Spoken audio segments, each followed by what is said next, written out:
வணக்கம் நண்பர்களே, எல்லாரும் எப்படி இருக்கீங்க? நல்லா இருக்கீங்களா? இன்னைக்கு நான் எங்க இருக்கேன் அப்படின்னு பார்த்தீங்கன்னா, சீர்காழி பக்கத்தில் இருக்கக்கூடிய திருப்புன்கூர் அப்படின்ற ஒரு கிராமத்தில் அமைஞ்சிருக்கக்கூடிய சிவலோகநாத சுவாமி ஆலயத்தில் தாங்க இருக்கேன். இந்த ஆலயத்தோட விசேஷங்கள் என்ன, இந்த ஆலயத்துக்கு எப்படி வரணும் அப்படின்ற கம்ப்ளீட் டீட்டெயில்ஸை இந்த வீடியோவில் நான் ஷேர் பண்ண போகிறேன். அதனால் இந்த வீடியோவை கடைசி வரைக்கும் பாருங்கள். கண்டிப்பாக இன்ட்ரெஸ்டிங்காகவும் சிவலோகநாதரோட அருளும் உங்களுக்கு கிடைக்கும் அப்படின்ற மாதிரி நான் சொல்லிக்கிறேன். மற்றும் இந்த கோயிலோட வரலாறை பற்றி நிறைய விஷயங்கள் பேசுவோமா? இப்போ வாங்க நேரம் கடத்தாமல் வீடியோவில் போவோம். அதாவது இந்த கோயிலுக்கு நீங்கள் எப்படி வரணும் அப்படின்னு பார்த்தீங்கன்னா, நீங்கள் சென்னையிலேருந்து வரதா இருந்தால் கிட்டத்தட்ட ஒரு 200 கிலோமீட்டர் நீங்கள் ட்ராவல் பண்ணி வரணும். அப்படியே நீங்கள் வைத்தீஸ்வரன் கோயிலுக்கு வந்திருக்கிறாங்க. அந்த வைத்தீஸ்வரன் கோயிலிருந்து எப்படி இந்த கோயிலுக்கு வரணும்னா, வைத்தீஸ்வரன் கோயிலிருந்து ஒரு 3 கிலோமீட்டர் டிஸ்டன்ஸில் தான் இந்த கோயில் அமைஞ்சிருக்கு. அதனால் இது வந்து ஒரு சின்ன கிராமத்துக்குள்ளே அமைக்கப்பட்ட கோயில் தான். ஸோ அதனால் சீர்காழியில் நீங்கள் எங்கே இருந்தாலும் இந்த கோயிலுக்கு எப்படி வரணும்னு கேட்டிங்கன்னா, அங்கே இருக்கிற கிராமப்புற மக்களே உங்களுக்கு சூப்பராக ஹெல்ப் பண்ணுவாங்க. ஏன்னா நானும் இந்த கோயிலுக்கு வரும்போது ஃபர்ஸ்ட் இந்த கோயில் இப்படி இருக்குது அப்படின்றதெல்லாம் எனக்கு தெரியாது. அங்கே வந்தோடனே ஒரு இன்ட்ரெஸ்டிங்கான கோயில் வைத்தீஸ்வரன் கோயிலிருந்து பக்கத்திலே இருக்கணுங்க, எங்கெங்கே இருக்குது அப்படின்னு கேட்டால் இந்த கோயிலை ரெக்கமெண்ட் பண்ணாங்க. நானும் போனேன். அதுக்கப்புறம் இந்த கோயிலோட வரலாறுலாம் படிக்கும்போது ரொம்ப இன்ட்ரெஸ்டிங்காக இருக்குது. ஸோ இந்த கோயில் ரொம்ப பழமையான கோயில் அப்படின்ற மாதிரி சொல்லப்படுது. இந்த கோயிலோட மூலவர் யாருன்னு பார்த்தீங்கன்னா சிவலோகநாதர் அவர்கள் தான். மற்றும் இந்த சிவலோகநாதர் அவர்களோட சன்னதியில் இருக்கக்கூடிய அந்த லிங்கம் வந்து ஒரு சுயம்பு மூர்த்தி அப்படின்ற மாதிரி சொல்லுவாங்க. ஏன்னா ஆரம்பத்தில் எறும்பு புத்தா ஃபார்ம் ஆகி அதுக்கப்புறம் அது ஒரு சிவலிங்க வடிவத்தில் இருந்த ஒரு சுயம்பு மூர்த்தி அப்படின்ற மாதிரி சொல்லப்படுது. ரொம்ப இன்ட்ரெஸ்டிங்கான ஒரு விஷயம் இல்லைங்களா?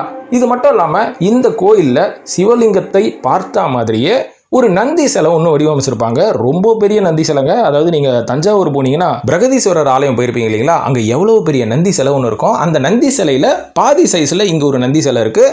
இதுக்கு பின்னாடி ஒரு இன்ட்ரெஸ்டிங்கான வரலாறும் இருக்குது. அது என்ன அந்த கதை அப்படின்றத இப்போ நான் சொல்கிறேன். கண்டிப்பாக உங்களுக்கே ரொம்ப ஆச்சரியமாக இருக்க போது பாருங்க. அதாவது ஒரு சில 100 வருஷங்களுக்கு முன்னாடி சோழ நாட்டில் ஆதனார் அப்படின்ற மாதிரி ஒரு ஊர் இருந்திருக்குதுங்க. அந்த ஊரில் நந்தன் அப்படின்ற ஒரு ஆள் இருந்திருக்காரு.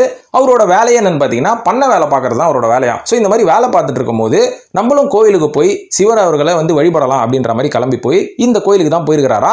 அப்போ சிவலோகநாதர் அவர்களை இவரால் சரியாக வழிபடவும் முடியவில்லையா. காரணம் என்னன்னு பார்த்தீங்கன்னா, அந்த கோயிலில் வந்து ரொம்ப கூட்டம் மட்டும் இருந்தது இல்லாமல் இவர் வெளில இருந்தே கோயிலில் வந்து சிவலிங்கத்தை பார்க்கறதுக்கு முயற்சி பண்ணியிருக்காரு. பட் ஆனால் அவரால் வந்து அந்த சிவலிங்கத்தை சரியாக பார்க்க முடியல அப்படின்ற மாதிரி சொல்லப்படுது. இதுக்கப்புறம் அந்த இடத்துல இருந்து சிவன்கிட்ட இவர் மனமுருகி வேண்டியிருக்கிறாரு. என்னன்னா, இவ்வளோ தூரத்துலேருந்து உன்னை பார்க்கணும்னு வந்திருக்க சிவபெருமானே, ஆனால் நான் உங்களை பார்க்கணும்னு நினைக்கும் போது நடுவில் நந்தி வந்து குறுக்கில் நின்றுருக்காரு. அதாவது பெரியவங்களாம் சொல்லுவாங்க பார்த்தீங்களா, நந்தி மாதிரி குறுக்கில் நிற்காது அப்படின்ற மாதிரி சொல்லுவாங்களே, அதுக்கு அர்த்தம் இதுதான். நந்தி வந்து குறுக்கில் நின்றனால சிவனை வந்து இவர் சரியாக பார்த்து வழிபட முடியல அப்படின்னும் போது சிவன்கிட்ட முறையீடு செஞ்சிருக்காரு. உடனே சிவன் என்ன பண்ணியிருக்காரு, இவரோட அந்த வேண்டுகோளுக்கு இணங்க நந்தியை கொஞ்சம் தள்ளி நில்லு அப்படின்ற மாதிரி சொல்லியிருக்காராம். உடனே அந்த நந்தியும் வந்து தள்ளி நின்று இருக்கு. அதுக்கப்புறம் இவர் வந்து வழிபட்டிருக்காரு அப்படின்ற மாதிரி ஒரு வரலாறு சொல்லுது.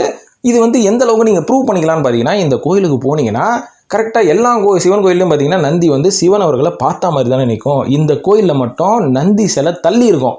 ஸோ அதுதான் வந்து ஒரு சிறப்பான விஷயமா இந்த கோயிலுக்கு போகும்போது நான் வந்து பார்த்தேன். ரொம்ப இன்ட்ரெஸ்டிங்காகவும் ஆச்சரியமாகவும் இருந்ததுன்னா பார்த்துக்கோங்களேன். ஸோ இந்த கோயிலை வந்து நம்ம ரொம்ப பெரிய கோயிலும் சொல்ல முடியாது, ரொம்ப சின்ன கோயிலும் சொல்ல முடியாது. சீர்காழி பக்கத்தில் ரொம்பவே ஒரு ஃபேமஸான ஒரு ஆலயம் அப்படின்ற மாதிரி நம்ம கருதப்படலாம். இது மட்டும் இல்லாமல் அந்த கோயிலோட வேறு சிறப்புகள் என்ன அப்படின்னு பார்த்தீங்கன்னா, இந்த கோயிலில் வந்து இந்த சர்ப்பதோஷம் அப்படின்ற மாதிரி உங்களுக்கு சில ஜோசியர்லாம் சொல்லியிருப்பாங்கல்ல, உங்களுக்கு சர்ப்பதோஷம் இருக்குங்க, அதனால் நீங்கள் வந்து ஒரு சில சிவன் கோயில் போங்கன்னு சொல்லியிருப்பாங்க பார்த்தீங்களா.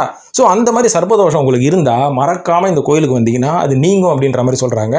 திருமண தடை இருந்தால் இந்த கோயிலுக்கு வந்தீங்கன்னா உங்களுக்கு திருமண தடையை நீங்கிடுமா. இதையும் தாண்டி கணவன் மனைவிக்குள்ளே இருக்கிற ஒரு சில கருத்து வேறுபாடுகள் இருந்ததுன்னா இந்த கோயிலுக்கு நீங்கள் ரெகுலராக வந்துட்டு இருந்தீங்கன்னா அந்த கருத்து வேறுபாடுகள்லாம் நீங்கும் அப்படின்ற மாதிரி சொல்கிறாங்க. என்னோட நண்பர்களே ஒரு சில பேர் அவங்களோட ஃபேமிலியில் சில பிரச்சனைகள் இருக்கும்போது அந்த கோயிலுக்கு வந்து அவங்களுக்கு நிவர்த்தியாக இருக்குது அப்படின்ற மாதிரி சொல்லி கேள்விப்பட்டேன். அதனால் மறக்காமல் உங்களோட குடும்பத்துக்குள்ளே இந்த மாதிரி ஏதாவது பிரச்சனைகள் இருந்தால் இந்த கோயிலை நீங்கள் வழிபடுங்க.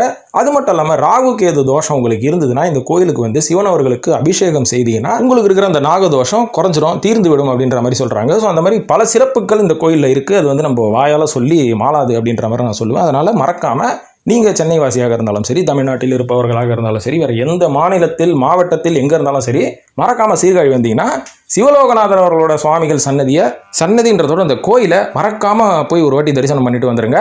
ரொம்ப நிறைய நல்ல விஷயங்கள் உங்களோட வாழ்க்கையில் நடக்கும் அப்படின்றதுல எந்த சந்தேகமும் இல்லைன்னு சொல்லி இந்த நான் வீடியோ முடிச்சுக்கிறேன். மற்றும் நம்மளோட அடுத்த வீடியோவில் இன்னும் இன்ட்ரெஸ்டிங்கான ஒரு சில கோயில் சம்பந்தப்பட்ட விஷயங்கள் மற்றும் டூரிஸ்ட் ஸ்பாட்டு இது மாதிரி நிறைய விஷயங்கள் நம்ம ஷேர் பண்ணிகிட்டே இருப்போம். அதுக்கு நீங்கள் செய்ய வேண்டியதெல்லாம் நம்ம சேனலில் மறக்காமல் சப்ஸ்கிரைப் பண்ணிவிட்டு ரெகுலராக ஃபாலோ பண்ணுங்களேன். நன்றி, வணக்கம்.